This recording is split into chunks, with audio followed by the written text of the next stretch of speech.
Erano quasi le 2:30 quando il rogo è divampato nel centro di accoglienza per minori a Edis a Santa Caterina di Pasian di Prato. In quei momenti drammatici alcuni ragazzi, svegliati dal fumo e dalle fiamme, pur di salvarsi la vita si sono gettati dal primo piano dell'edificio.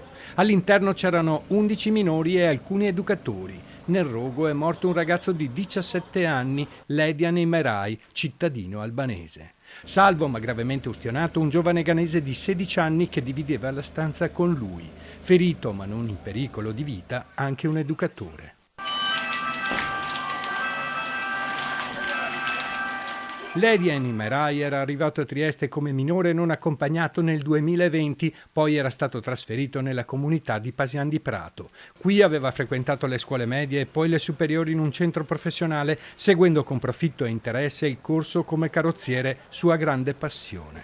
Era un bravo ragazzo, ricorda il direttore della comunità, ancora sconvolto per quanto è accaduto. Purtroppo un ragazzo non ce l'ha fatta e l'incendio era gravissimo e quindi questa è stata la situazione, no?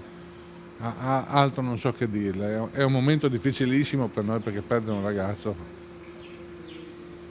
cosa c'è di peggio? Le cause dell'incendio sono ancora in corso di accertamento da parte dei vigili del fuoco e dai carabinieri del comando di Udine intervenuti sul posto. Sembra che il fuoco sia divampato da un divano, forse innescato da un mozzicone di sigaretta. È all'interno della propria camera da letto, al secondo piano, dove è stato trovato il corpo di Ledian. È molto probabile che sia partito dal piano primo e poi si è propagato attraverso il vano scale interno al sottotetto. Il giovane ghanese di 16 anni, rimasto gravemente ferito, si trova ora ricoverato al centro grandi ustionati dell'ospedale di Verona.